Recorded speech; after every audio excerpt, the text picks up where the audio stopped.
Hola, perdón, estamos, vamos unos minutos retrasados, pero ya vamos a ir empezando. Rodrigo, ¿ya estás aquí? Sí.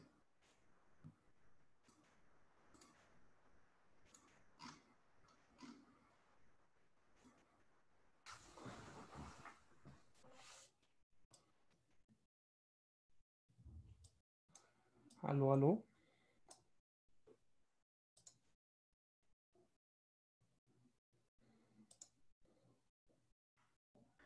Sí, sí te escuchas.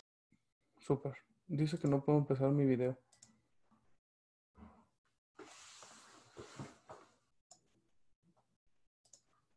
Que porque el host no me deja.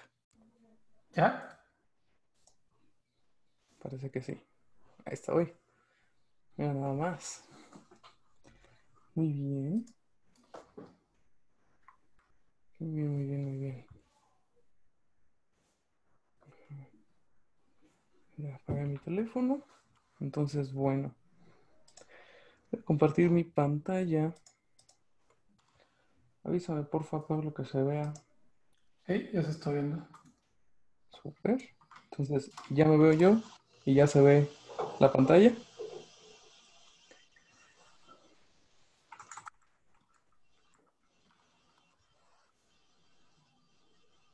Pablo. Sí, sí, ya se ve. Ah, súper. Empezamos, o nos esperamos tantito, Pablo, tú dime. Eh, yo digo que vayas empezando, o dale si quieres un minuto, pero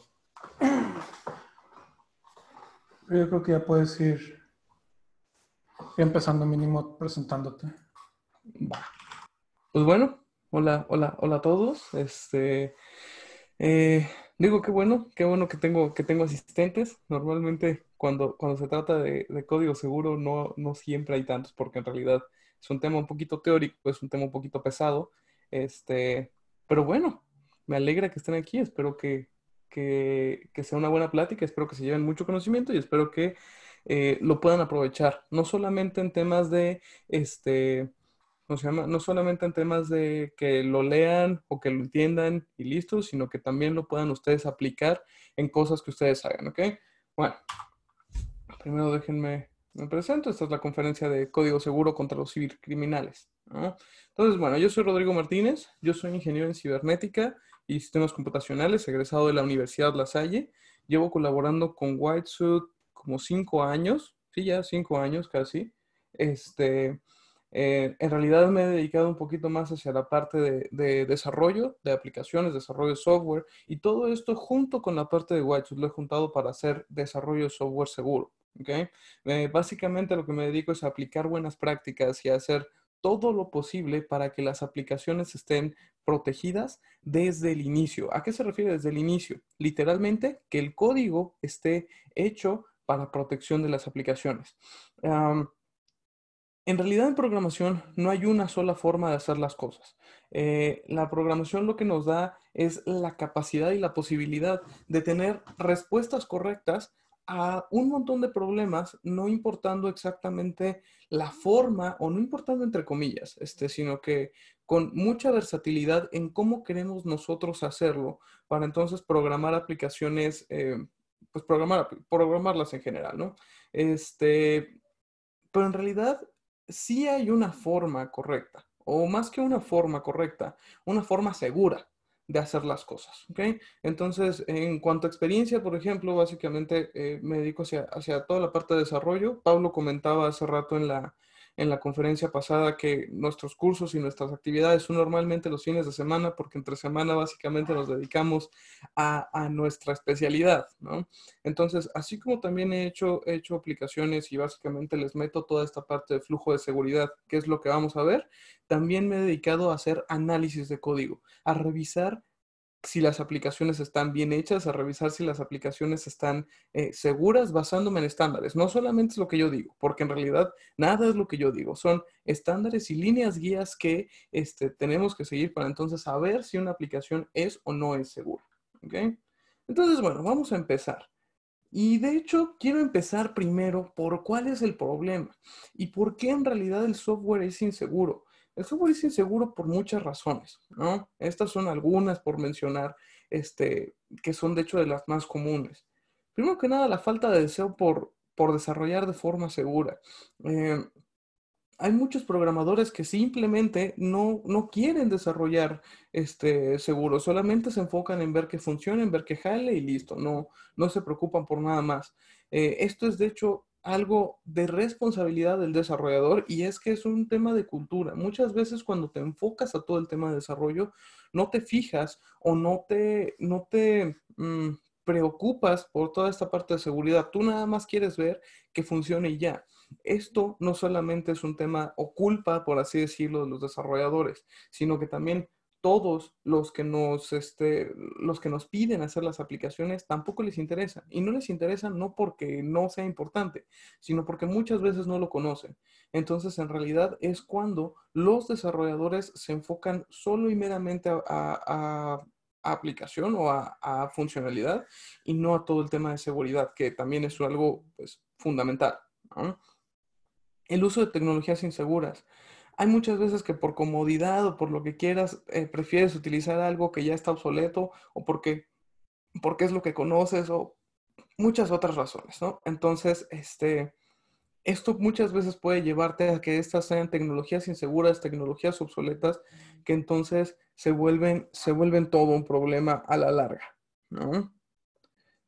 Eh, el desarrollo apresurado, esto es básicamente algo muy, muy, muy común porque eh, siempre todo se nos pide para ayer, ¿no? Y ya lo necesito y es que cómo es que ya te tardaste otra semana y cómo es que no puedes hacer las cosas más rápido. Y entonces todo este desarrollo apresurado de cómo ya lo puedo tener es un tema que le pega mucho a la seguridad porque en realidad le quitas tiempo de pruebas y le quitas tiempo que puedes utilizar para cubrir tu aplicación.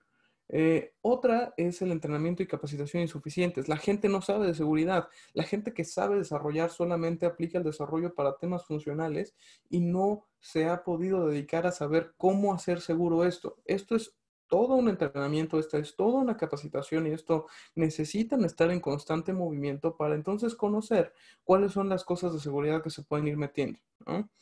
Conectividad entre componentes en crecimiento. ¿Esto qué significa? Muchas veces empezamos una aplicación pequeña y conforme va pasando el tiempo, se le van añadiendo y añadiendo y añadiendo y añadiendo funcionalidades hasta que tenemos un monstruo gigantesco en donde básicamente ya no podemos controlar. Que eso de hecho también va junto con la siguiente, que es escalabilidad no controlada. Y entonces ya tenemos un montón de cosas que a lo mejor no hicimos nosotros, a lo mejor no conocemos, no está documentado y pues no sabemos ni qué está pasando. Y eso le pega totalmente a la seguridad. ¿Ok? Eh, la otra es la complejidad a la hora de implementar seguridad. Hay muchas veces que me han pedido, oye, es que a este programa quiero protegerlo. Y cuando me lo dan, para que yo lo pueda leer, analizar y decir, ¿sabes qué? Sí se puede proteger, en realidad es algo muy complejo o algo muy complicado. Y de hecho, se vuelve tal vez más difícil cuidar un programa que volverlo a hacer desde cero y no solo más difícil, sino también más caro. O sea, no nada más es un tema como de qué tan complejo o qué tan difícil es y si se puede o no se puede, sino que muchas veces sale más caro entender y proteger algo que ya está hecho a volver a hacerlo desde nada. Entonces, bueno, estas son algunas razones de por qué el software es inseguro y de por qué nosotros tenemos que tener mucho cuidado con este tipo de cosas. Hay muchas más, o sea, hay otras razones un poco menos comunes, pero que también siguen aplicando. ¿Eh? Les quiero explicar un poquito de las rutas de acceso para que entonces vayamos hilando todas estas conceptos y todas estas definiciones para poder entender cómo funciona el desarrollo seguro y cómo funciona todo este flujo. Las rutas de acceso básicamente son la forma en cómo los atacantes cumplen un riesgo. Entonces, tenemos a los agentes de amenaza, que estos agentes de amenaza básicamente son los que representan o los que hacen reales los riesgos. Estos agentes de amenaza pueden ser malwares, pueden ser hackers, pueden ser cibercriminales, pueden ser algún virusillo que ande por ahí. Pueden ser muchas, muchas cosas. Entonces, en realidad, estos agentes de amenaza lo que hacen es pasar por un vector de ataque. ¿Qué son los vectores de ataque? Son los que nos permiten o nos dan o nos habilitan una entrada. Esta entrada puede ser nuestra página web, una aplicación, algún servicio que tengamos corriendo, alguna vulnerabilidad que tengamos, algún equipo, por ejemplo, incluso las cámaras web que nosotros tenemos conectadas a internet y todo eso son vectores de entrada. Entonces, un vector de entrada prácticamente es por dónde puede llegar un agente de amenaza. ¿Ok? Estos vectores de entrada o vectores de ataque son los que se llegan a vulnerar rompiendo una debilidad de seguridad. Estas debilidades son problemas o cosas que nosotros tenemos mal configuradas, mal hechas o simplemente inseguras en todas nuestras infraestructuras, aplicaciones y demás. Si lo vamos a enfocar hacia desarrollo, un agente de amenaza puede ser un criminal que encuentra una página web y entonces la página web no está bien programada y por lo tanto tiene debilidades de seguridad. Esto lo que hace es romper controles de seguridad. Los controles de seguridad son literalmente las políticas o las reglas que nosotros ponemos para protegernos. Entonces, si por ejemplo mi página estaba mal hecha, se va a romper el control de seguridad y llegamos al impacto técnico. El impacto técnico lo que significa es de forma informática cómo es que esto nos está dañando y cómo es que esto nos está afectando. ¿Ok? Entonces, la forma informática en cómo podría afectar un SQL injection, por ejemplo, un cross-site scripting o algo así, puede ser muy alta, porque en realidad ahí depende un poquito sobre la disponibilidad, integridad y confidencialidad de la información en cómo nos peguen el impacto técnico. Después, eso le da el impacto al negocio. El impacto al negocio en realidad es algo que va a depender mucho. No necesariamente porque el impacto técnico sea feo, el impacto al negocio también lo es. ¿Okay? El impacto al negocio va a depender de muchas otras razones, razones económicas, razones de negocio, razones financieras y demás. Entonces, por ejemplo, vamos a ver cómo sería un ataque. Tenemos un cibercriminal y entonces el cibercriminal encuentra una de nuestras aplicaciones que está mal programada y tiene problemas de SQL injection. Las encuentra y entonces rompe esta debilidad de seguridad haciendo ahí algún ataque con alguna herramienta como SQL Map o la que quieran y entonces rompe nuestro control de seguridad y entonces agarra toda la información que tenía la página. Eso es un impacto técnico alto, porque en realidad ya comprometió la integridad de nuestra información al poder entrar, agarrarla y llevársela. El impacto en negocio dependería de qué aplicación es. Si, por ejemplo, hubiera sido la página web, pues en realidad no importa tanto porque toda esa información es pública. Pero si, por ejemplo, hubiera sido una aplicación que nosotros tratamos de cuidar o que nosotros estamos tratando de proteger porque son los datos de nuestros usuarios, y si hubiera robado los datos de los usuarios, hubiera sido un impacto al negocio bastante, bastante alto.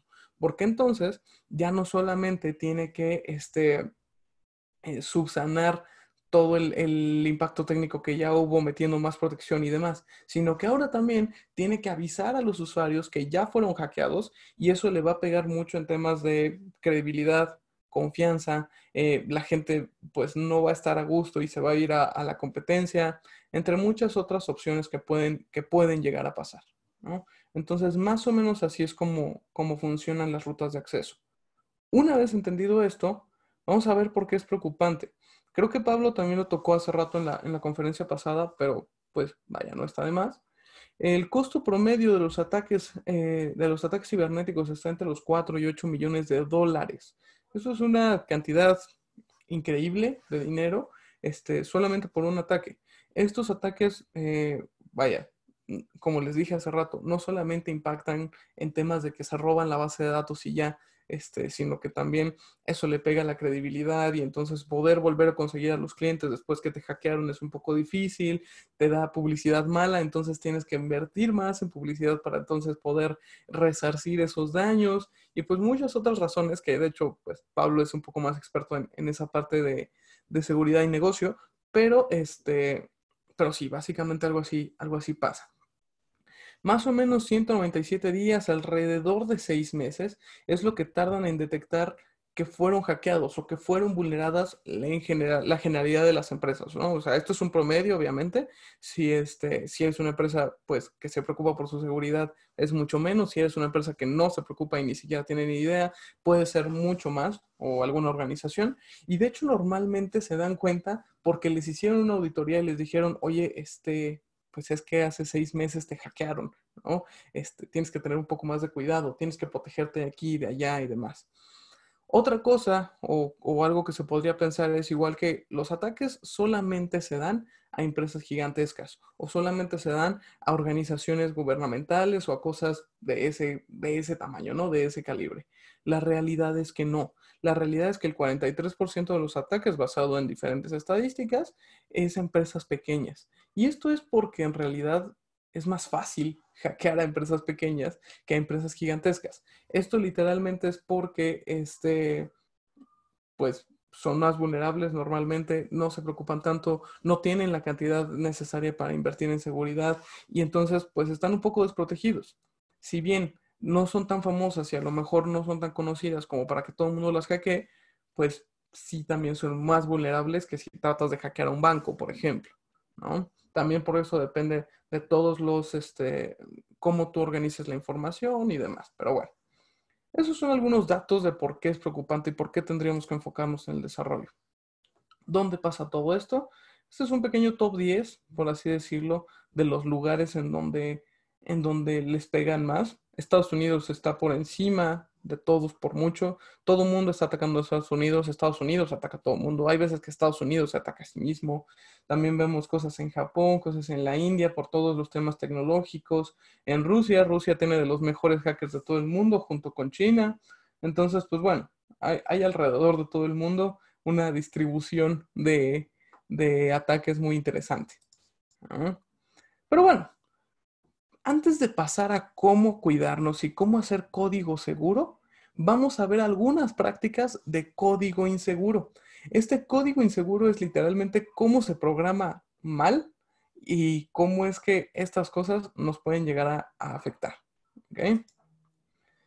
Primero, los plugins y los módulos de terceros. No está mal.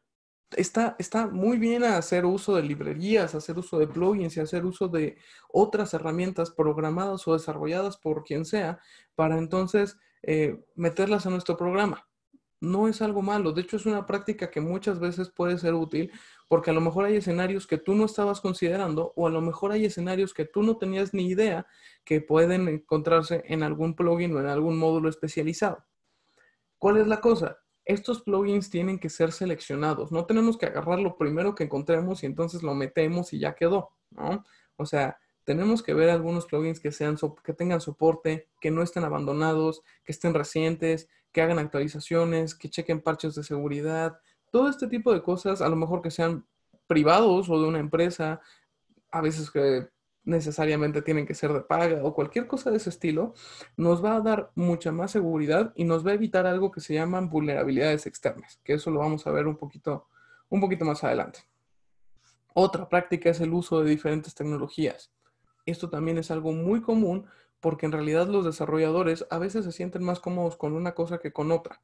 Entonces, el uso de diferentes tecnologías, puede ser algo bueno dependiendo de la solución, pero normalmente es algo que nos da muchas vulnerabilidades, porque entonces, por ejemplo, si yo estoy programando algo en JavaScript porque yo me siento mucho más cómodo en JavaScript, pero mi compañero está programando algo en Python porque entonces él se siente mucho más cómodo en Python y ya y los dos tenemos nuestra parte del programa.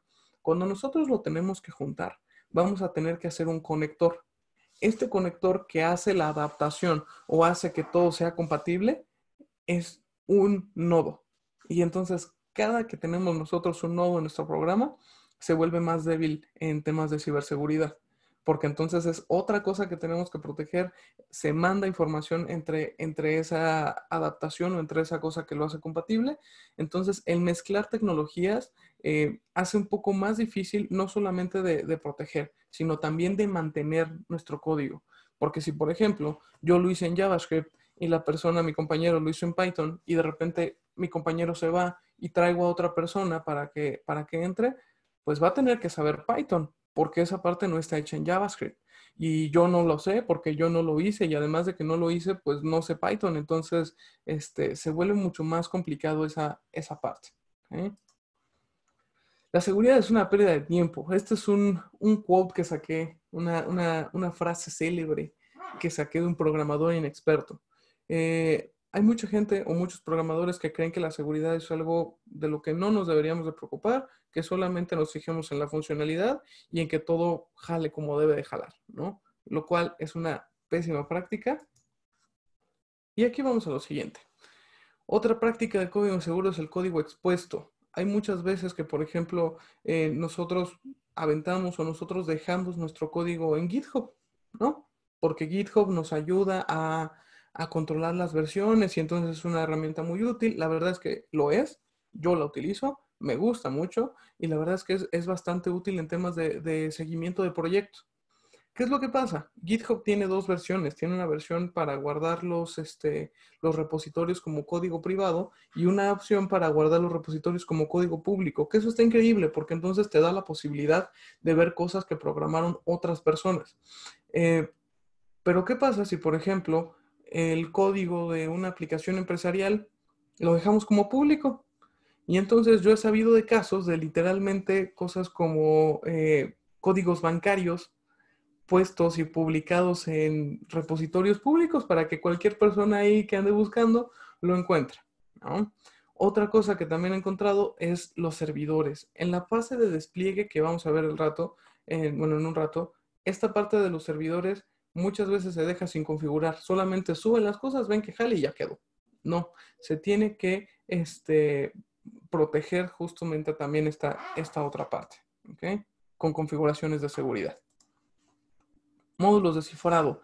Hay programadores que se sienten lo suficientemente poderosos como para entonces generar sus propios módulos de cifrado para según ellos, cifrar. Cifrar, bueno, hay mucha gente que le dice encriptar. Encriptar es un término en inglés, pero es cifrar en realidad. ¿Okay?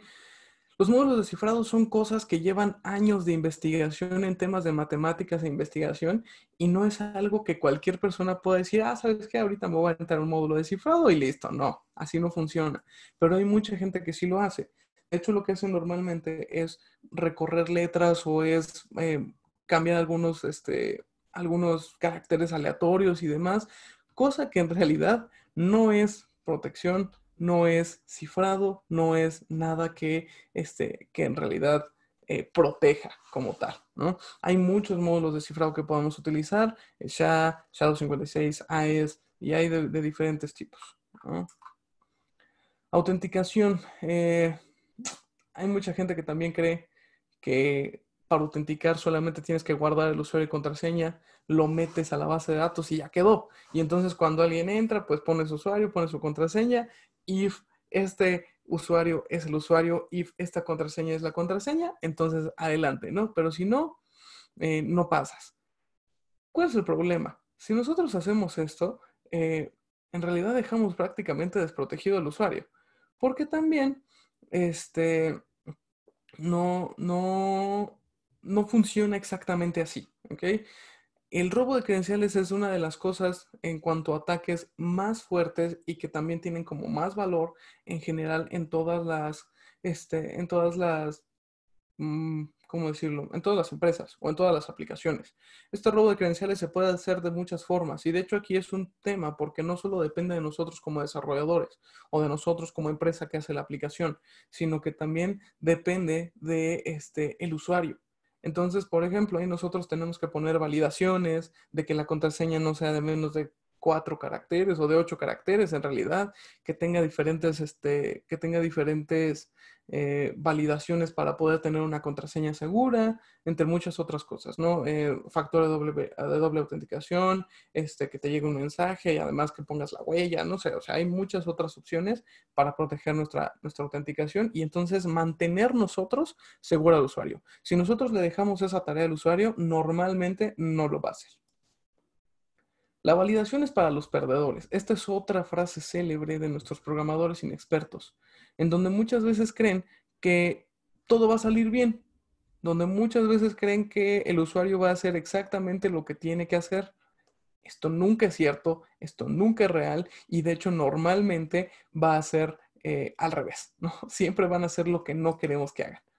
Entonces, las validaciones en las entradas es algo sumamente importante porque esto nos va a dar una protección contra, de hecho, diferentes tipos de ataque y además nos va a dar una limpieza de datos increíble. La limpieza de datos es muy importante para la mantenibilidad, o sea, para ver cómo va después nuestra aplicación, nuestra base de datos y si nosotros queremos hacer un proceso de depuración, va a ser también mucho más sencillo aplicar estas cosas. Si nosotros no validamos, básicamente nos quedamos desprotegidos ante un montón de cosas, ¿no? Nos quedamos desprotegidos ante ataques de SQL injection, nos quedamos desprotegidos ante ataques de cross-site scripting, ante ataques de intrusiones de XML, nos quedamos desprotegidos contra CSOR, nos quedamos desprotegidos prácticamente con cualquier cosa, ¿no? Contra fuerza bruta y básicamente el simple hecho de validar entradas nos va a proteger contra un chorro de cosas, más aparte, como les decía, la limpieza de datos. Autorización. Esto, si bien va muy de la mano con la autenticación, son cosas diferentes. ¿Ok? Hay mucha gente que las confunde, pero en realidad la autorización se trata de permisos. Estos permisos son los usuarios, qué es lo que pueden hacer en nuestra aplicación, qué es lo que ellos pueden hacer, pueden accionar, pueden tocar, pueden leer, qué es lo que básicamente los usuarios pueden mover mientras están haciendo uso de nuestra aplicación, ¿no? Entonces, esta autorización nosotros la podemos definir como diferentes permisos a diferentes usuarios. ¿Qué es lo que pasa? Hay algunas aplicaciones que esos permisos los mandan como un parámetro y entonces si por ejemplo nosotros encontramos ese parámetro y lo modificamos, ¡pum! Ya me cambié de un usuario normal a un usuario administrador, ¿no? A esto se le llama elevación de privilegios. Y esto no solamente pasa en en las aplicaciones web o cosas así, también puede pasar en los sistemas operativos. Y entonces cambiar nosotros, por ejemplo, de un usuario normal a un usuario administrador, nos va a dar mucho poder en una computadora. Entonces, en realidad, ahí hay que tener mucho cuidado con todo este tema de los permisos. Políticas, básicamente estas políticas son cosas que nos van a mantener protegidos o cosas que nos van a mantener seguros alrededor de nuestro ecosistema de aplicación. Estas políticas pueden, hay quienes dicen, las políticas están hechas para romperse igual que las reglas. No es cierto. No es cierto y de hecho las políticas son los que nos van a ayudar a protegernos y a cuidar nuestros sistemas. Hay mucha gente que ni siquiera las aplica o no las conoce o no las da a conocer y entonces los usuarios hacen lo que quieran con la aplicación y listo. Eso también se vuelve un problema. La documentación.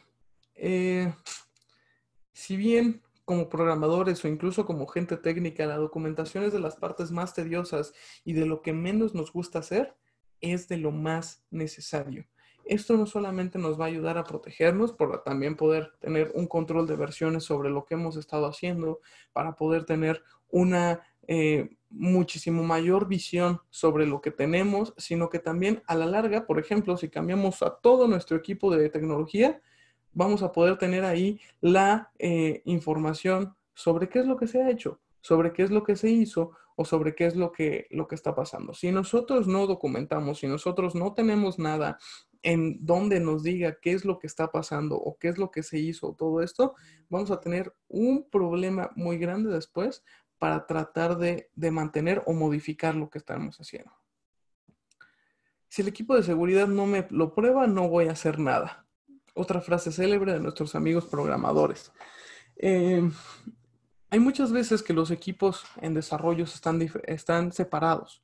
Están separados la gente de pruebas o de QA, que también le llaman, la gente de seguridad y la gente de desarrollo.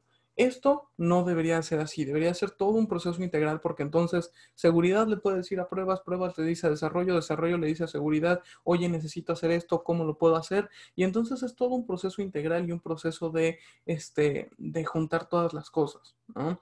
Entonces, hay quienes dicen, o programadores que dicen, no, es que en mi computadora sí funciona, aquí yo sí lo puedo jalar, yo lo puedo correr y no pasa nada. Y entonces hasta que la gente de seguridad no lo pruebe que lo hackeen, no va a pasar. no va a hacer ningún cambio. Eso lo he visto en varios programadores. Hay gente que sabe mucho y que a veces peca un poco de presumido, por así decirlo, o de que él lo sabe todo y entonces no le pasa nada. Y muchas veces cuando los hackean, ahí es cuando todo se cae, ¿no? Y eso nos lleva a este siguiente punto, que es la fase de pruebas. Hay muchas veces que los desarrollos no pasan por una fase de pruebas y entonces nada más salen ahí sin haber hecho ninguna, pues sí, ninguna revisión, ninguna colaboración, ninguna nada, que entonces nos afecta bastante, ¿no? O sea, ese proceso iterativo de hacer pruebas lo vamos a ver un poquito más al rato, sobre los diferentes tipos de pruebas. Pero bueno, esas son algunas de las cosas por las que pues tenemos desarrollos inseguros, ¿no? Y esas son algunas malas prácticas de desarrollo. Entonces, digo, espero que no se hayan identificado con ninguna. Si se hayan identificado con alguna, por favor, corríjanla para que entonces puedan tener mayor protección en sus desarrollos, ¿ok? Entonces, vamos a ver quiénes regulan la programación segura, quiénes dicen que la programación puede ser protegible o quienes dicen las diferentes formas o las diferentes opciones para saber cómo nosotros podemos cuidar nuestras aplicaciones. Estas son algunas organizaciones, hay muchas otras, pero en realidad estas son de las más importantes. Primero tenemos a OWASP. OWASP es el Open Web Application Security Project. Disculpen. El OWASP es el Open Web Application Security Project. OWASP es la organización más grande de código abierto, en donde nosotros podemos entrar y aprender y saber un montón de cosas sobre cómo es que funciona la seguridad en desarrollo. De hecho, OWASP significa Proyecto de Seguridad en Aplicaciones Web Abierto. Y esto lo que significa es que literalmente cualquier persona lo puede ver y pues sí, cualquier organización puede saber qué está pasando aquí. OWASP, de hecho, es conformado por muchos particulares que son expertos en el tema y también por diferentes organizaciones que donan y que apoyan a todo este movimiento.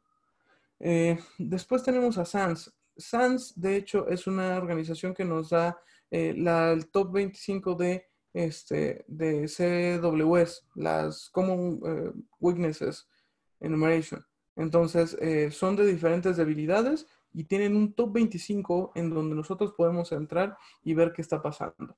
ISO es el famoso ISO que tiene demasiados estándares y demasiadas certificaciones en donde nosotros podemos entrar, ver y hay de todo. O sea, creo que hay incluso una certificación para saber si tu silla para bebés está segura o es buena para entonces poder lanzarla al mercado. En temas de seguridad informática tenemos el ISO 27001, que es, bueno, y en general todo el ISO 27000. En el ISO 27001, en el anexo 14, vienen todas las cosas y todas las consideraciones que tenemos que tener en desarrollo de software. PCI, esto es para guardado de datos bancarios, guardado de datos financieros, los números de tarjeta, la información confidencial. Y de hecho PCI también aplica para datos biométricos. Si por ejemplo una empresa está guardando tu huella, una empresa está guardando tu cara para entonces poder hacer autenticaciones o validaciones, sería bueno que cumpla con el PCI. NIST es la National Institute of Standards and Technology. Ellos, por ejemplo, tienen la NDB, la National Database Vulnerabilities. Es una base de datos gigantesca de diferentes vulnerabilidades en donde nosotros podemos ir, consultar y saber las diferentes cosas que pueden estar pasando. ISC Cuadrada, muy parecido a Easy Council, tiene diferentes cursos y capacitaciones en temas de desarrollo, seguro. Me parece que ISC tiene diferentes sobre flujo, que de hecho es más o menos como lo que vamos a ver ahorita, pero también Easy Council tiene algo muy específico, por ejemplo, para C++, me parece, y para Java. Entonces, esas ya son un par de instituciones para entender un poco sobre desarrollo. Y de hecho, en Whitesuit yo voy a dar un curso justamente de desarrollo seguro basado en total y meramente en OWASP sobre el top 10 del 2017, que de hecho es el último que ha salido, el siguiente sale el año que viene y ese va a tener su actualización y todo, ¿no? Pero ese ya lo aplico específicamente para desarrollo de aplicaciones basados en eso. Ahora, ¿cuáles son las reglas? Y con estas reglas me refiero a estándares. O sea, si bien ya vimos quiénes son las organizaciones y quiénes son los que regulan o los que dicen que los desarrollos pueden ser seguros, ¿cómo es que lo dicen? Y estos estándares son diferentes. Ahorita les voy a mostrar algunos. Este es el que les mencionaba hace rato. El OWASP Top 10 tiene las 10 vulnerabilidades más comunes en aplicaciones web. Bueno, no solo en aplicaciones web, en aplicaciones generales, en desarrollo de software. ¿Cuáles son las 10 más peligrosas y más comunes que han encontrado alrededor de todo el mundo? Como les dije, OWASP es una organización abierta en donde tiene diferentes colaboraciones. Entonces, muchas empresas les brindan estos datos a WASP y le dicen, mira, me hicieron un análisis, me hicieron una prueba de penetración y entonces me sacaron o me encontraron todas estas cosas. ¿Okay? Y así es como OWASP va haciendo diferentes estudios, diferentes análisis para entonces poder sacar este top 10. ¿Okay? Y ya, bueno, básicamente aquí vienen diferentes problemas y además de los problemas, el cómo se pueden hacer para protegerse. El SANS Top 25, este es el que les comentaba, que tiene las 25 debilidades más comunes que también se pueden proteger y cuidar perfectamente desde desarrollo. Entonces digo, aquí vemos algunas que son SQL Injection, OS, Command Injection, todo eso se puede hacer o se puede proteger con validaciones, por ejemplo, y demás. Entonces, esto es también otra parte muy interesante. Lo que les decía, el ISO 27001 en el anexo 14 tiene la adquisición y desarrollo y mantenimiento de sistemas. Entonces, aquí vienen cuáles son las especificaciones que tienes que seguir según ISO para entonces decir, ¿sabes qué? Mi desarrollo es seguro y cumplo con el ISO 27001.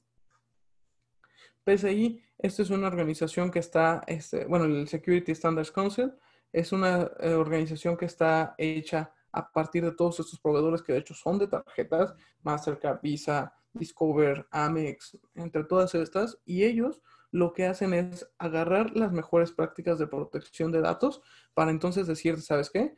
Tú, si vas a guardar datos financieros, tienes que cumplir con esto, con esto, con esto, con esto, con esto. Y una vez que lo cumples o una vez que lo haces, ya vas a poder ahora sí decir que está certificado por mí y eso muchas veces vale para entonces poder seguir operando. Entonces, en realidad también es algo muy interesante. Pero bueno, algo interesante o algo importante, si bien ya vi cómo se puede programar inseguro, si bien ya vi cuáles son algunos de los estándares o cuáles son algunas de las organizaciones que me dicen si mi desarrollo es o no es seguro, ¿cómo sé o cómo podría yo saber si mis desarrollos son seguros o si las aplicaciones que he hecho están protegidas? En realidad hay varias formas. La primera es con analizadores de vulnerabilidades. Ustedes podrían literalmente agarrar un analizador automático y entonces darle un ataque, bueno, darle un análisis, un chequeo, por así decirlo, a nuestra aplicación.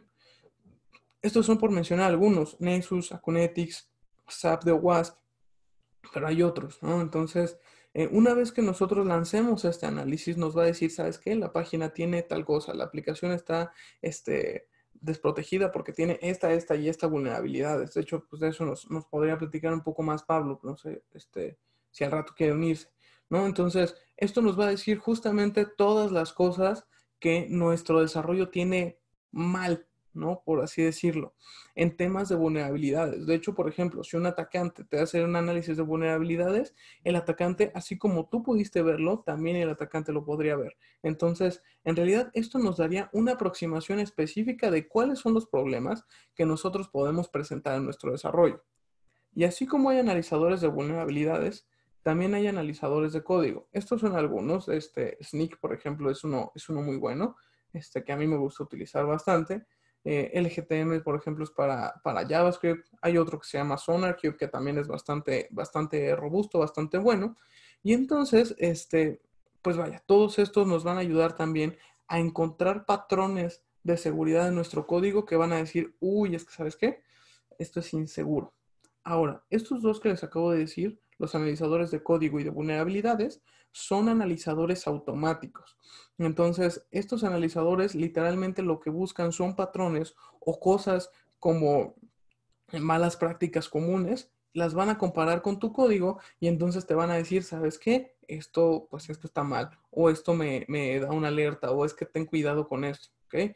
Pero no hay nada como una revisión manual. Se pueden hacer análisis de código basado en diferentes estándares o diferentes líneas guía, que de hecho OWASP tiene muchas, SANS tiene muchas, NIST tiene muchas, que literalmente son checklist en donde tú vas diciendo, ah, mi código cumple esto, sí, mi código cumple esto, sí, mi código cumple esto, sí. Y si cumples todo, tú tienes un desarrollo seguro, todo lo que aplique, pues, ¿no?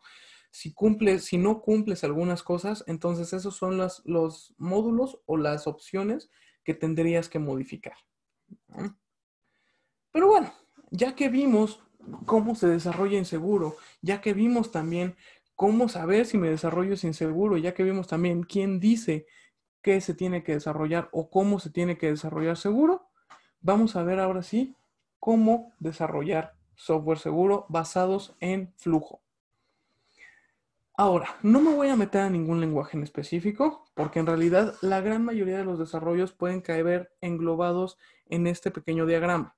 Este pequeño diagrama es un poco del flujo que nos va a permitir tener esta protección. ¿Ok? Entonces, primero que nada, el requerimiento. Nosotros tenemos que saber qué tiene que hacer nuestra aplicación. Y en esto tenemos que sacar los requerimientos funcionales y los requerimientos de seguridad. Los requerimientos funcionales son básicamente qué es lo que tiene que hacer. Este botón, ¿qué hace? Si le doy clic aquí, ¿qué hace? Si me muevo para acá, ¿qué hace? Si necesitas hacer un pago, ¿hacia dónde se va? Si, o sea, todas las cosas funcionales y todas las cosas que nuestra aplicación tiene que tener que tengan que ver con temas de cómo funciona la aplicación. Los requerimientos de seguridad no siempre van a ser tan fáciles de encontrar. De hecho, posiblemente muchas aplicaciones no tengan requerimientos de seguridad o empresas completas no sepan cuáles son sus requerimientos de seguridad. En caso de que sea así, lo que nosotros ofrecemos, por ejemplo, es hacer esos requerimientos de seguridad para entonces poderte decir, mira, tu aplicación tiene que estar cuidada con esto, con esto, con esto y protegida por aquí, por aquí, por aquí. ¿Okay? Entonces, eso es un poco en la parte de requerimientos. Una vez que nosotros ya tenemos todos los requerimientos y una vez que nosotros ya sabemos qué tenemos que hacer y cómo lo tenemos que hacer, nos vamos al diseño. En el diseño vamos a hacer toda la parte de interfaz, la parte de experiencia de usuario y aquí vamos a elegir cuáles son los estándares que van a aplicar para nuestro tipo de aplicación. Si es una aplicación web, por ejemplo, muy posiblemente metamos el estándar de WASP. Si es una aplicación de escritorio, a lo mejor aplica un poquito más el de SANS. Si es una plataforma que se va a estar manteniendo, a lo mejor aplica un poquito el ISO para la parte de mantenibilidad. Entonces, dependiendo de qué es lo que se necesite, es conforme vas agarrando los diferentes estándares y las diferentes buenas prácticas para entonces meterlas todas a tu aplicación. Esto, una vez que el diseño se acepta, una vez que el diseño gusta, una vez que el diseño está listo, se pasa al proceso de desarrollo. Aquí en el proceso de desarrollo es donde hacemos ya todo el frontend, ya hacemos todo el backend, donde aplicamos las mejores prácticas y donde tenemos los esquemas de desarrollo. Los esquemas de desarrollo son literalmente, ok, ¿ya cumpliste con esto? Sí. ¿Ya cumpliste con esto? Sí. ¿Ya cumpliste con esto? Sí. ¿Qué te falta cumplir? ¿Qué te falta hacer? No solamente en temas funcionales, sino también qué te falta proteger. ¿Ok? Esta parte de desarrollo es un proceso muy iterativo con la fase de pruebas. Y las pruebas, ¿cuáles son? Son pruebas de depuración, que también se les llama debugging, que es en donde nosotros tratamos de encontrar todos los errores o todas las cosas que nosotros nos podamos tener. Las pruebas de revisión para saber que funciona toda la aplicación. Las pruebas de vulnerabilidades para saber que pues la aplicación es segura y la aplicación está protegida. Pero también aquí tenemos otra parte. Estas pruebas se tienen que hacer de forma modular y de forma integral. Entonces, este desarrollo, por cada módulo que se programe, tiene que pasar por esas pruebas. Y las pruebas dicen, pasó, pasó, pasó, pasó, no pasó, pasó. Si no pasa, entonces se regresa a desarrollo. Y entonces así es como funciona ese ciclo. ¿Ok? Ese ciclo va a terminar una vez que cada módulo esté bien, pasó todas las pruebas, después se hacen las integrales, que es literalmente de toda la aplicación, ya no solo por módulos, que es lo que se hace otra vez, todas las pruebas para toda la parte integradora y entonces ya, ¿Pasó todas las pruebas? Sí. ¿Se hicieron pruebas de vulnerabilidad? Sí. ¿Todo pasó bien? Sí. Y entonces es cuando nos movemos hacia el despliegue. El despliegue o deployment, también conocido así, es la parte en cuando nosotros montamos la aplicación en un servidor. Cuando nosotros ya tenemos nuestra aplicación lista, ya tenemos nuestra página, nuestra aplicación web, lo que sea que hayamos hecho, y entonces la ponemos en el servidor para que ésta ya esté viva, ¿no? Esté viva y funcionando y entonces está ahí corriendo. Nosotros tenemos que poner la configuración para que también la aplicación funcione, o sea, que sea necesaria, si tenemos que meter licencias, si tenemos que meter otro tipo de tecnología, si tenemos que meter qué cosas, la ponemos y entonces tenemos nuestra configuración de funcionalidad lista. Pero también tenemos que checar la configuración de seguridad, que la configuración de seguridad es básicamente, ya viste si los puertos están cerrados, ya viste si las diferentes formas de entrada están cubiertas, ya viste si cuando te hacen peticiones las mandas con solamente los HTTP requests que dejaste, ya viste si cuando alguien se trata de conectar está en tu misma red, ya pusiste todas esas políticas de seguridad para entonces no solamente proteger tu cachito de aplicación, sino proteger toda la infraestructura contra diferentes ataques. Finalmente, pero no menos importante, la parte de mantenimiento. Esta parte de mantenimiento es seguimiento, actualización y patches. El seguimiento es para saber que tu aplicación está protegida y que tu aplicación está lista para entonces funcionar sin ningún problema, ¿no? O sea, y que esa aplicación siga manteniéndose en pie. La parte de actualización puede ser actualización de herramientas, actualización de framework con la que la programaste, actualización de ciertos métodos o formas de programar para hacerlo más seguro, y los parches. Los parches muchas veces salen cada cierto tiempo y entonces una empresa que fue hackeada de repente saca un parche, ¿no? Como para proteger esa parte. Y si tú no lo pones, básicamente tu aplicación sigue estando desprotegida. Entonces, toda esta parte de mantenimiento sigue siendo muy importante para no solamente, pues, ya lo hice seguro una vez y ya. No, así no funciona. Se tiene que mantener seguro y todo esto es gracias a las actualizaciones, los parches y las cosas que se le van metiendo. Bueno, alguien dijo que con Zoom algo así pasó y de hecho sí. O sea, bueno, no, de hecho fue Pablo que dijo que con Zoom pasó así. Sí, varias veces nos han preguntado que por qué utilizamos Zoom siendo una empresa de seguridad. Básicamente es por los parches y las actualizaciones que ya le metieron, que ya lo hacen seguro y entonces por eso lo usamos, ¿no?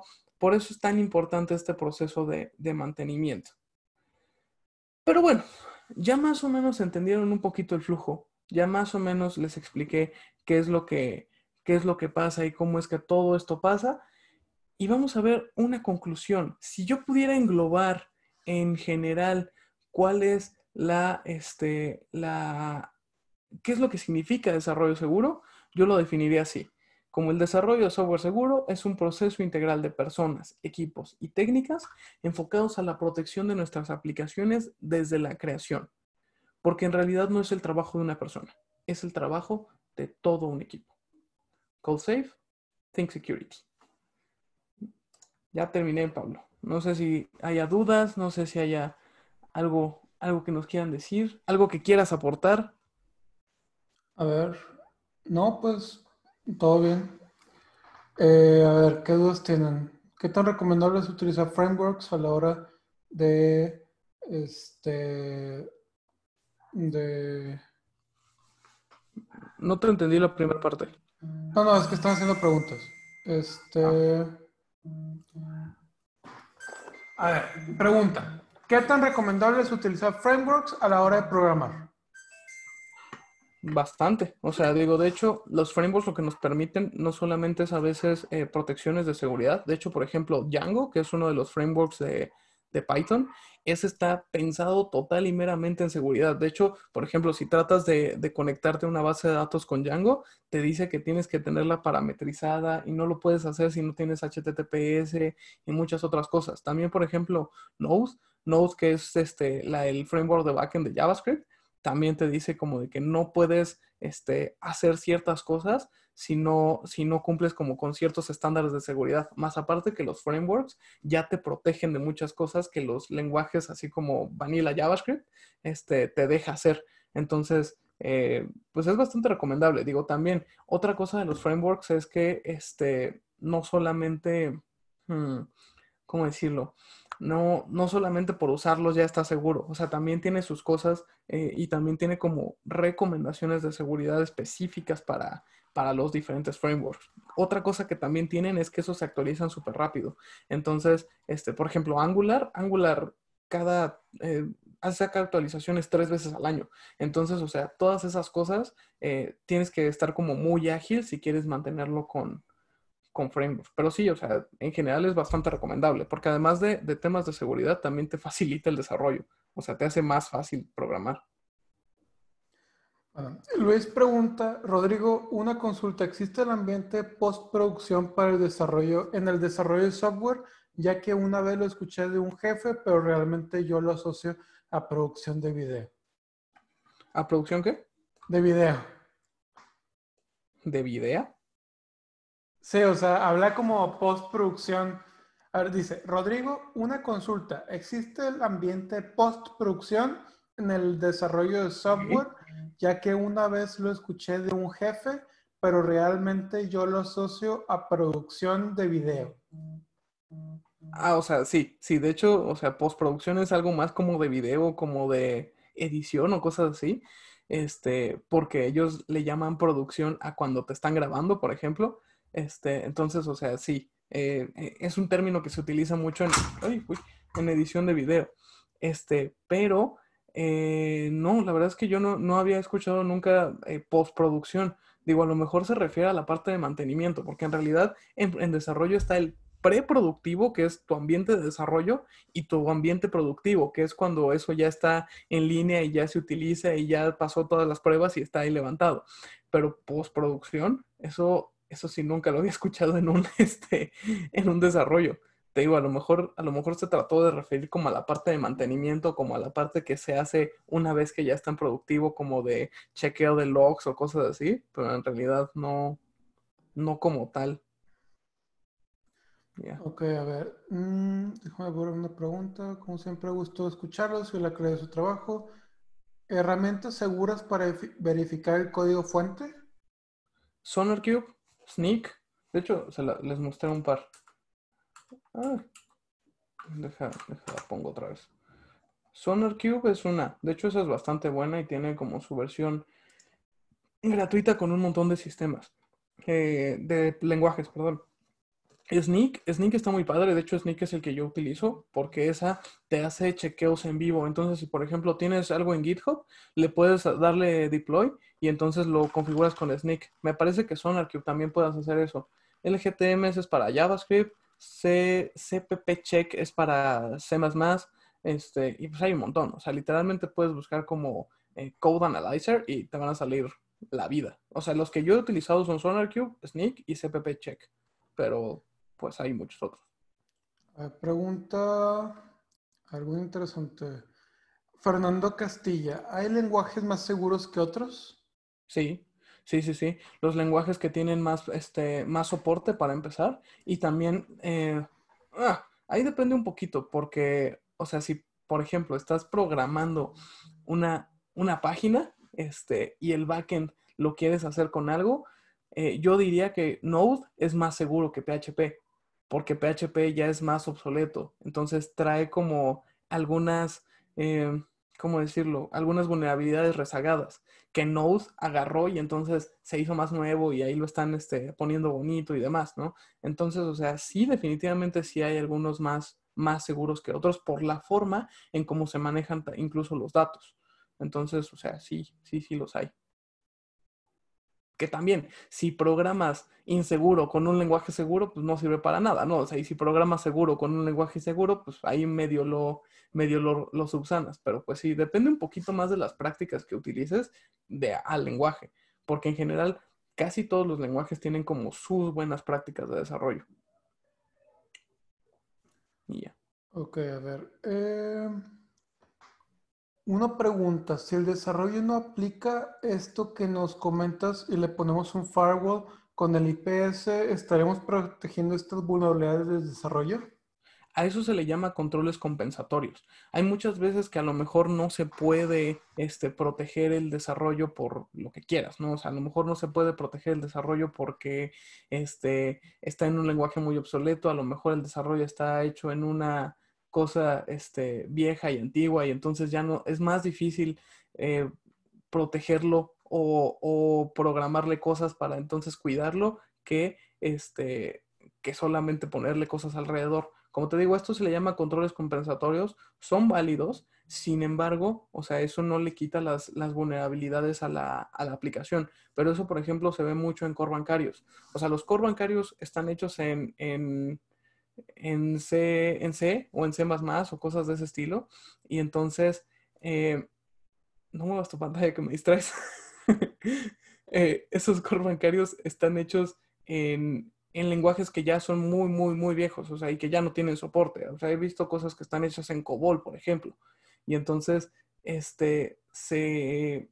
lo que logras hacer es ponerle barreras alrededor, que son estos controles compensatorios como firewalls, IDS, IPS, bloqueo de IP, solamente darle permiso a algunas, y eso ya es un poquito más de seguridad de redes. Si bien sí te protege, eso no quita que el desarrollo sea vulnerable, pero sí hace mucho más difícil de llegar a él. Ok, preguntan, hay un chingo de preguntas. Ya vi. A ver,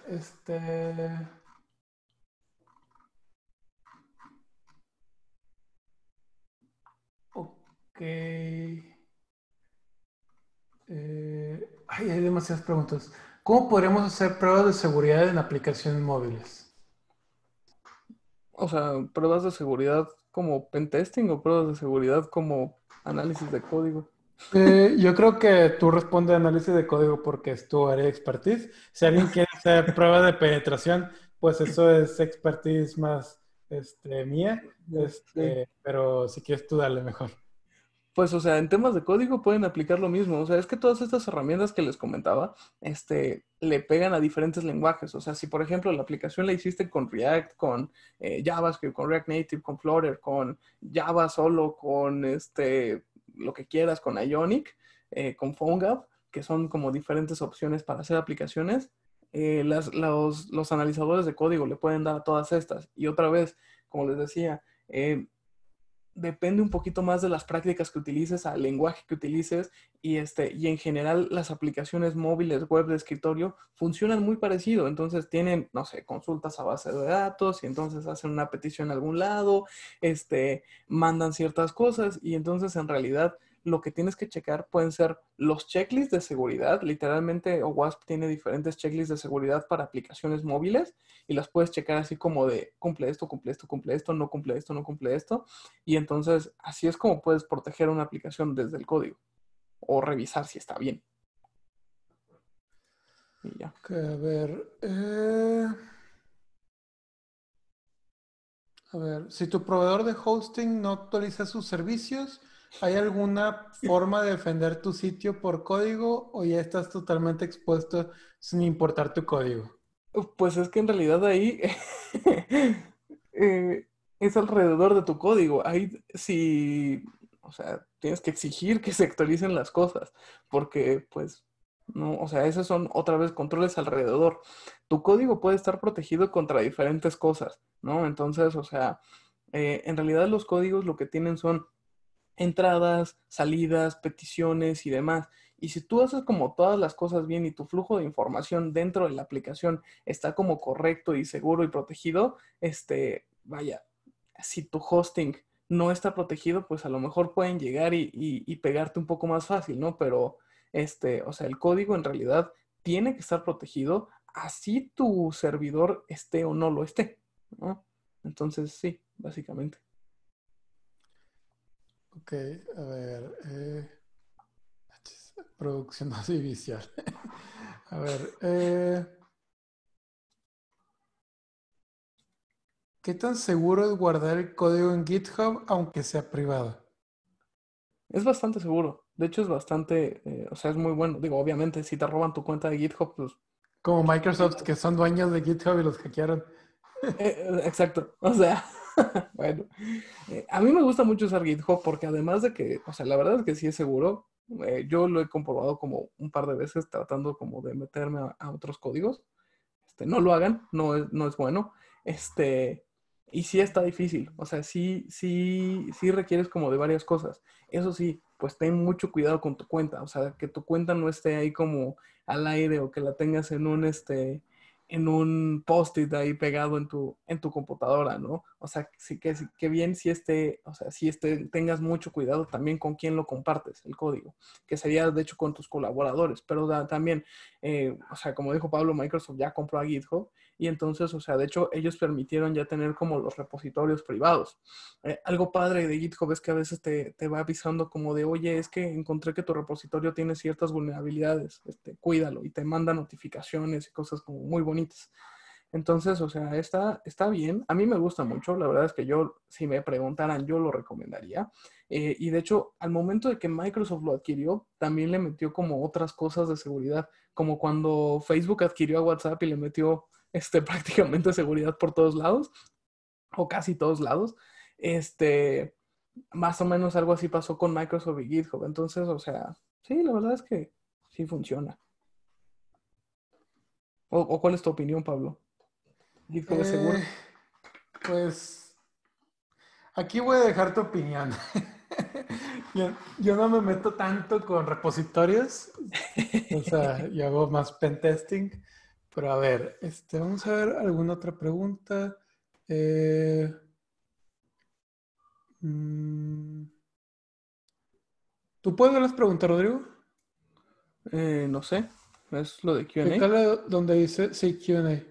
Ah, ok, ya vi.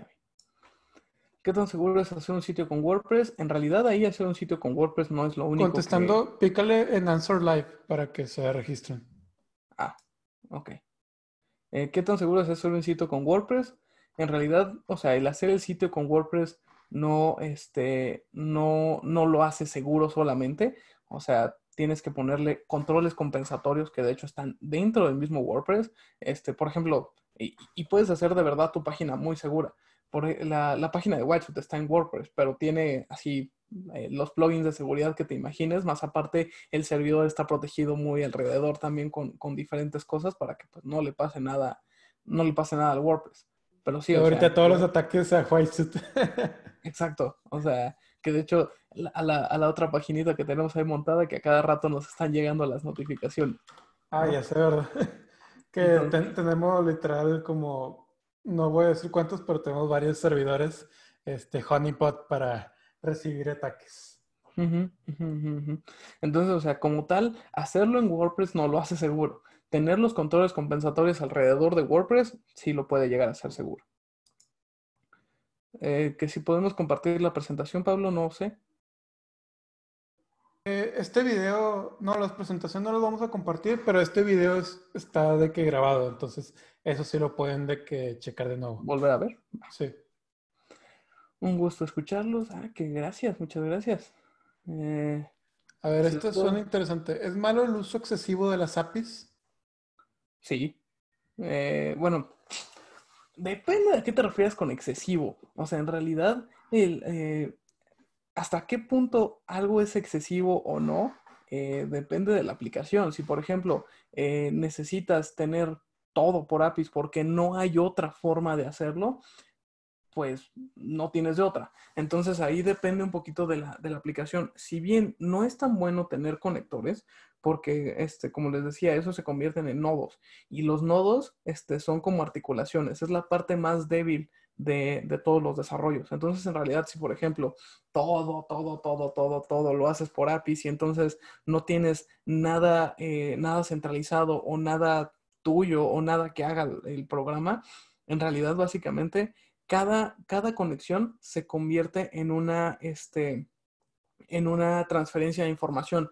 Entonces, esta transferencia de información lo que hace es que se vuelva más fácil que alguien las pueda encontrar, las pueda interceptar, las pueda agarrar. Entonces, si bien el uso de APIs es bueno porque muchas veces las APIs las puedes proteger, o sea, las puedes meter ciertas cosas de autenticación, les puedes meter límites de request, les puedes meter como balanceadores de carga también para que funcionen, e incluso puedes tratar algunas APIs como IDS o IPS. Pues vaya, no es tan recomendable como hacer todo por APIs. Y así. ¿Tienes alguna otra interesante? Eso me recordó a una aplicación que hicimos, que tú me ayudaste a evaluar, no vamos a decir cuál, que tenía demasiadas APIs y Y que plugin. algunas dejaron de ser mantenidas por el creador y pues valió todo el desarrollo. Ujú, que de hecho es una de las cosas de que les decía de desarrollo inseguro. O sea, el tener todo con plugins y el tener todo con APIs, pues no siempre es tan confiable porque no controlas muchas cosas también. Y ya. A ver,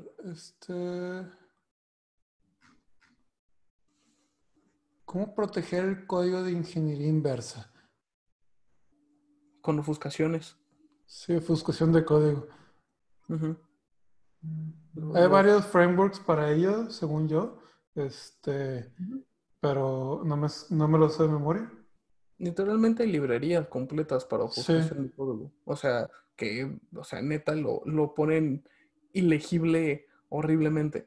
O sea, si le hacen ingeniería inversa a un código, pues básicamente, bueno, para empezar, eso es ilegal. O sea, si alguien decompila una aplicación, por ejemplo, lo puedes demandar. O sea, y te das cuenta, lo puedes demandar, ¿no? Entonces, pero vamos a preguntarle al abogado qué pedo con eso. sí, pero, o sea, hasta donde yo sé, eso es ilegal. Y segunda, o sea, después de eso va a seguir funcionando porque la computadora lo sigue entendiendo, pero que tú lo puedas entender o leer para entonces moverle algo o algo así, se vuelve muy complicado. Pero sí, con la ofuscación se protege. Dios mío, sí hay un chorro de preguntas. Sí, igual nomás elige como más interesantes. Si no te vas a aventar como yo que me aventé, como una hora Otra hora después. contestando preguntas. Sí, Ok, ah, mira, esta está buena. Que ¿Es buena la herramienta Azure Active Directory de Microsoft? De hecho, sí, es bastante buena, es bastante robusta. Lo padre de Active Directory es que te mete este, un single sign-on. Entonces, en realidad, con una cosa ya puedes como loguearte en diferentes lados. Más aparte, también Microsoft está como muy a favor del Go Passwordless. Entonces, en realidad, el no tener password también te puede ayudar a todos los temas de autenticación. Entonces, sí, o sea, es una herramienta buena. Yo la he utilizado varias veces para otros desarrollos e incluso te permite hacer también autenticación de APIs. Entonces, está bastante completa.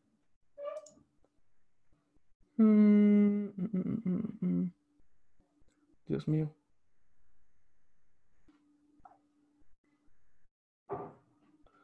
A ver, también ayúdame a ver qué otras cosas están interesantes, Pablo. ¿es importante criptar o cómo proteger una base de datos? Encriptar o cómo proteger. ¿Cómo? La pregunta dice, ¿es importante encriptar o cómo proteger una base de datos? Yo creo que se refiere a cómo proteges una base de datos o si es importante proteger una base de datos en general. Digo, digo, en general protegerla. Este, sí, tipo, yo sé. En general, proteger la base de datos es súper importante, de hecho es fundamental porque en realidad normalmente eh, las aplicaciones no tienen sentido si no tienen datos o si no manejan datos. De hecho, ese es el core de prácticamente todos los sistemas, los datos. Entonces, proteger los datos es lo que va a hacer que nuestra aplicación esté protegida, ¿no? Cómo proteger las bases de datos es cuidando cómo se le mandan las peticiones, cuidando cómo se le mandan las solicitudes. De hecho, el top 10 de WASP, el primero es inyección y en el curso explico como varias opciones de protección. Por ejemplo,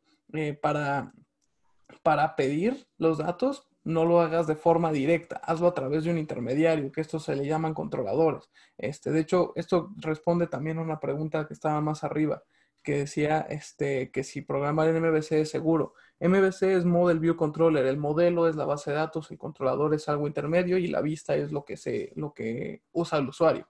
Entonces, o sea, la verdad es que eso es una buena práctica. Ahora también, si tu controlador va directo nada más hacia la base de datos a darle con todo, pues tampoco es seguro, ¿no?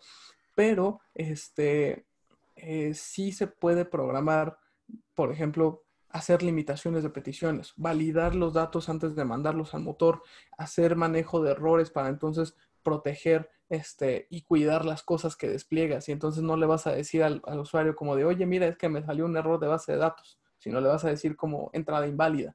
Entonces, o sea, esas son como diferentes formas de proteger las entradas a las bases de datos. Y así. Pero hay muchas otras. Bueno, y la parte de cifrado, los cifrados en realidad tienen que ser de los datos, o sea, no nada más como de las peticiones, o sea, sino los datos tienen que estar cifrados y también la forma de pedirlos tiene que estar cifrada porque entonces, si de repente te llega una petición y tú la puedes interceptar y leer, pues muchas gracias. A ver, ¿es posible hacer una SQL injection cuando en la base de datos se trabaja con procedimientos almacenados e encriptada la base? Esos son los stored procedures. O sea, los procedimientos almacenados prácticamente son funciones que corren queries. Entonces, literalmente lo que haces es, cuando mandas la petición, mandas a llamar la función y entonces cuando esta función se llama, ya genera el query, lo hace, lo ejecuta y te lo da. Eso, si bien es una protección adicional, también hay que fijarse mucho en cómo se mandan estos queries, porque a final de cuentas a los store procedures les mandas parámetros. Y si estos parámetros se los mandas igual que como si se los hubieras mandado directo, pues no te sirven de nada. O sea, a final de cuentas ya no se convierte en una protección, sino también nada más es como un paso adicional para que te hackeen. Entonces, si bien sí son como una buena práctica, se tiene que tener mucho cuidado en cómo se arma el store procedure para hacerlo en realidad seguro. Y la parte de encripción, o bueno, cifrado de base de datos, en realidad no se cifra la base de datos, se cifran los datos de la base de datos. Entonces, así es como funciona. Mm, ¿Cuáles son los ataques más comunes? Ok. Buen punto. Igual o cuáles son las fallas más comunes, a lo mejor, eso sería más interesante. O sea, por ejemplo, si estamos hablando de aplicaciones web, por ejemplo, la inyección es de lo más común. O sea, normalmente la gente no se fija en cómo hace las validaciones de entradas o cómo es que está el flujo de datos. Entonces, puedes hacer inyecciones de información para hacer extracción y muchas otras cosas. También las inyecciones de comandos son medio comunes, en donde puedes literalmente mandar comandos a los servidores utilizando los sistemas operativos.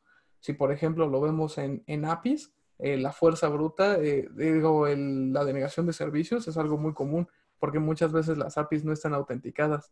Entonces te dejan ahí, pegarles y entonces las tiras y ya tiraste un servicio de algo eh, y demás. O sea, algo un poco más específico hubiera ayudado. Mm, a ver, las actualizaciones de los softwares causan vulnerabilidades en las aplicaciones. Más bien, a ver, esto es mejor vamos a responder esta pregunta. ¿Una actualización puede causar una falla en la aplicación? O sea, en la falla en funcionalidad, sí. O sea, a lo mejor hay una actualización que no es compatible con algunas de las otras cosas que estás utilizando y entonces, pues la aplicación se rompe. Pero, pues a lo mejor esa actualización fue para mejorar la seguridad o algo parecido, o para un parche que tenían, o solamente la sacaron y entonces no funcionó. Me pasó, por ejemplo, con una actualización en una aplicación de un teléfono que literalmente hacía que desapareciera la aplicación. Era de hecho la aplicación de teléfono. Entonces cuando te llamaban ya no aparecía para contestar. Y eso fue una actualización de la aplicación. Y fue como de, ¿qué? ¿Qué carajo? Ok, Entonces, eso o sí está sea, botana. ajá, ajá, ajá. A veces las actualizaciones sí pueden pegarle a la funcionalidad de la aplicación, pero en realidad, por eso siempre tienes que tener un plan de actualización. No nada más es como que, mira, actualización, otra vez, métale. O sea, tienes que hacer un backup de lo que tenías, hacer la actualización, ver que todo siga funcionando normal Y si sí sigue funcionando normal, pues ya lo dejaste. Si no funciona normal, entonces regresas al backup y esperas a que todo funcione bien. O lo haces compatible. Y ya. ¿Qué tan recomendable es realizar software de código abierto? Ya quedaría el código al público y ellos supieran mis vulnerabilidades. Sí, o sea, yo creo que lo que se refiere es qué tan recomendable es utilizar código abierto o desarrollar o hacer tu aplicación de código abierto. Puede ser muy útil. Digo, también ahí hay que revisar en realidad la viabilidad de si se puede o si se debe tener tu aplicación en código abierto. Muchas veces el tenerlo en código abierto, si bien te puede beneficiar porque entonces la comunidad te dice, oye, aquí tienes algún error, este, son los menos, sinceramente, ¿no? A menos que lo saques ahí como, este, a, a que la gente te ayude, pero en realidad no es como tan común que todo el mundo esté ahí metiéndose para ver qué cosas de seguridad la regaste y entonces decirte qué hacer, ¿no? Y si dices como de usar código abierto en tu aplicación, está bien, o sea, funciona igual que los plugins. Puedes utilizar cosas de código abierto y no pasa nada. Nada más que sí fíjate que estén actualizadas, que la comunidad los utilice, que sean famosas, que sean que tengan soporte y que también pues tengan diferentes parches de seguridad. Por ejemplo, en NPM, que es Node Package Manager, que de hecho es de las librerías más grandes de todo el mundo. Ahí puedes ver así como de que cuáles han sido las últimas actualizaciones, cuántas descargas semanales tiene y cosas así. Entonces, o sea, no pasa nada si son abiertas, pero que tengan el mantenimiento. Mm, ok. Ah, mira, esta está buena. R- eh, que si recomiendo hacer autenticaciones con toques descentralizados. Sí, de hecho es bastante bueno. Los JWTs o los UIDs para hacer estas autenticaciones te van a permitir, además de tener un seguimiento extra, eso te protege contra robo de cookies. Entonces, en lugar de que te roben la cookie y ya tienen la sesión en otro lado, estos tokens descentralizados te dan como ese two-factor authentication en sesiones ya abiertas. Entonces, eso está bueno. Los tokens descentralizados, te ayudan mucho a como mantener la gestión de sesiones. Ya. ¿Es inseguro rutear un dispositivo Android? ¿Puede un atacante tener más fácil el acceso a mi sistema y cómo lo evito? Yo te voy a responder, sí, sí, es inseguro. Es literal, tipo, that's the point. Te lo voy a explicar de otra forma. Rutear un dispositivo Android es básicamente darte permiso root, pues, de superusuario, para hacer lo que quieras en el sistema. Lo que significa que si alguien te hackea a ti, también es root y tipo Dios en tu sistema. Entonces, puede hacer muchísimas más cosas y atacarte mil otras cosas, formas diferentes que no podría si tú no fueras root. ¿Algo más que agregar? En conclusión, no lo hagas. No, no rutees tu teléfono. Y Sí, ya. ahorita no hay muchas razones. Antes a lo mejor sí, pero si quieres rutear tu teléfono, la neta, cómprate uno para rutearlo y haz lo que tengas que hacer, pero creo que ya todo se puede hacer sin root. O bueno, no todo, pero muchas de las cosas. O O sea, sea, creo que las cosas que no puedes hacer con root es porque no deberías hacerlas. O sea, sí, o sea, es que había, por ejemplo, yo tenía root porque quería hacer ciertas cosas con Android, pero ahorita ya existen de defecto, y también para hackear desde el celular, por ejemplo, pero según yo, ya está, o sea, ya se puede hacer la mayoría de las cosas, o sea, sin tener root, entonces, pues, no veo, no veo la razón. Y a ver, esta está buena. ¿Qué ujú. tan recomendable es mandar los datos por GET? GET es un tipo de HTTP request, de petición de HTTP, y la neta no es la mejor. El GET lo que hace es mandar los parámetros en la URL. Entonces, a menos que sean parámetros como no confidenciales o parámetros que quieres que la gente vea, es bueno mandarlos por GET. Si no, o sea, cosas como logins o cosas como formularios o cosas como todo ese tipo de datos, los tienes que mandar por post para que estén ocultos en la forma de la petición, pero no. Get no es, o sea, Get depende para qué lo quieras, pero, o sea, recomendable no, no lo es. Vas. ¿Cuál otra quieres que contestemos? Creo que ya contestamos casi todas las interesantes. A ver, alguien preguntó en Facebook, ¿qué metodología SDL es menos compleja para una empresa pequeña? ¿Qué metodología qué? SDL. No Software sé, Development Lineup, no sé qué es SDL. ¿Lo habías escuchado en algún momento? yo tampoco. Supongo que es algo de software, O pero sea, tiene sentido, pero sí. ah, ciclo de vida de seguridad. Sí, Secure Development Life Cycle.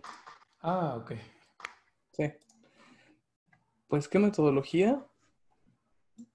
O sea, es que en realidad el Secure Development Life Cycle ya es una metodología. O sea, por ejemplo, lo que acabo de decir de todo el flujo de desarrollo seguro, eso es una metodología de Secure Development Life Cycle. O sea, el primero ve todas ¿cómo se llama? Primero ve todos los requerimientos, luego ve todas el diseño, el desarrollo, bla, bla, bla, bla, bla, bla, bla. Y en general, las metodologías de Secure Software, Secure Development Lifecycle, este, tienen como esa generalidad. O sea, entonces puede como tomar lo que le acabamos de decir o tomar prácticamente la que quiera. Y en realidad, para implementarse, si es una empresa pequeña, a lo mejor la parte de pruebas, hacer pequeñas pruebas alfa, pequeñas pruebas beta, y que no sea como tan intenso, porque entonces van a tardar un rato en sacar sus productos. Pero sí, o sea, básicamente. Ok, vamos a ver. ¿Alguna que veas? Yo creo que ya contestamos casi todas las. No, mira, me preguntaron que qué tipo de cifrados recomiendo para los datos de la base de datos. Los cifrados que no son reversibles. Hay cifrados que son reversibles como los AES, que lo que significa es que pueden ir y regresar a su forma original. Los que no son reversibles como los SHA, por ejemplo, esos guardan los datos de solo una forma y no hay forma de regresar. Entonces, en realidad, esos son un poco más recomendables. También depende para qué tipo de datos. O sea, si por ejemplo vas a guardar, no sé, algo que se despliega, pues a lo mejor no es totalmente necesario, ¿no? Pero si vas a guardar la contraseña, pues entonces a esa sí métele cifrado. A ver, ¿qué otra? ¿Qué tan seguro es el uso de redes sociales? Eh, ¿Qué dirías? pues mira, todo es un tema de, unas cosas ganas, unas cosas pierdes, ¿no? Vas a perder privacidad, vas a ganar el uso de las redes sociales, Vas a estás ganar la en vida. peligro, este, a lo De mejor hecho, tu integridad física probablemente no va a estar en peligro si no haces cosas inseguras como publicar, no sé, una foto de tus hijos enfrente de la escuela donde aguanta, estudian. aguanta, aguanta. Eso va en la plática del rato de ciberacoso. Ah, tienes razón. Bueno, my bad. Pero, o sea, en general, las redes sociales no necesariamente son inseguras para la mayoría de las personas, especialmente personas que no son muy públicas o no son famosos, pero pueden ser inseguras si son utilizadas mal. ¿Sí? Ujú. Entonces, por ejemplo, yo tengo redes sociales, tengo mucho cuidado de qué publico, pero también varios de nuestros colaboradores literal no tienen redes sociales en absoluto o tienen de que varias cuentas de que sin foto de perfil ni nada y Y con sin su nombre. correos, sí, con correos de que ocultos, tienen varios números de WhatsApp, y los cambian seguido y no tienen de que fotos públicas en ningún lado, ¿verdad? Entonces, pero también son personas que son un poquito eh, pues no sé si llamarlos extremistas, porque tipo también No tienen es más discriminación. privacidad que nosotros, pero ellos Es un está bien estilo de para vida ellos, ¿verdad? diferente. Es un Ujú. estilo de vida diferente. Preguntan que si es necesario para la seguridad hacer logs de transacción. Este, Sí, en realidad, además de para la seguridad, para la trazabilidad de los datos. O sea, los logs siempre van a ser útiles para saber qué está pasando en la aplicación. O sea, para registros y todo eso, incluso para procesos de depuración, también son muy útiles los logs. ¿Qué preguntas tenemos en Facebook? Casi ninguna. A ver, si hago una excelente programación de cara hacia la base de datos, ya no necesito DBF DBF, Database Framework. Fighter. No sé qué es. Aquí adivinando todas las siglas. A ver. Mira, esta está buena. Que si un desarrollador debe checar la seguridad del código como la del servidor. No necesariamente tiene que ser el mismo desarrollador. Si es el mismo desarrollador, básicamente sería un medio todólogo y no siempre va a ser como la mejor opción. O sea, la gente de infraestructura debería de checar la parte del servidor y la gente de desarrollo el código y trabajar como muy en conjunto. Si no siempre se tiene como a la misma persona de desarrollo, o sea, no siempre se tienen como esos equipos separados, pues sí, o sea, sí debería entonces la persona que publica o la persona que sube el servicio checar también la parte de la seguridad del servidor.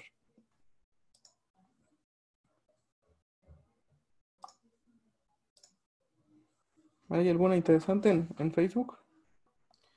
Eh, ¿Cuál es el mayor riesgo de no hacer un desarrollo seguro? Básicamente que te hackeen. O sea, No sé.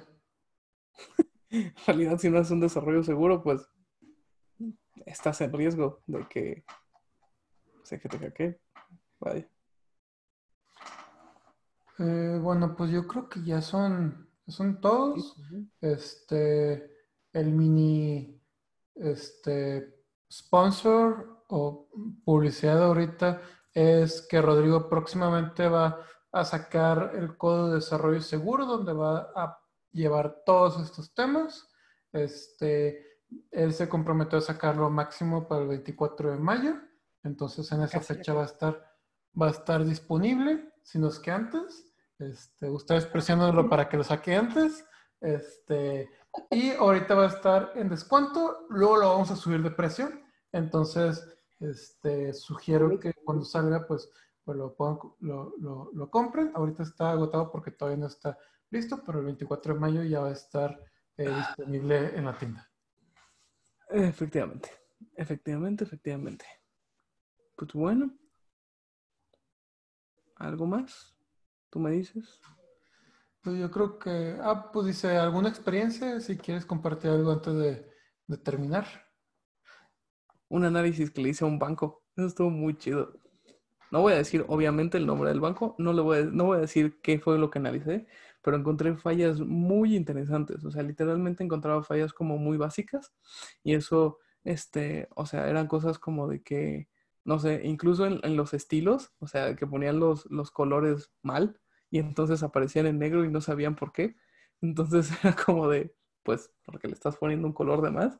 También encontré, por ejemplo, en códigos que fueron como mantenidos por diferentes personas, no tenían absolutamente nada de documentación, no tenían nada de cosas para nosotros entender un poco más sobre el código. O sea, literalmente nos aventaron ahí el código y órale, escanéalo y analízalo y dime qué está mal.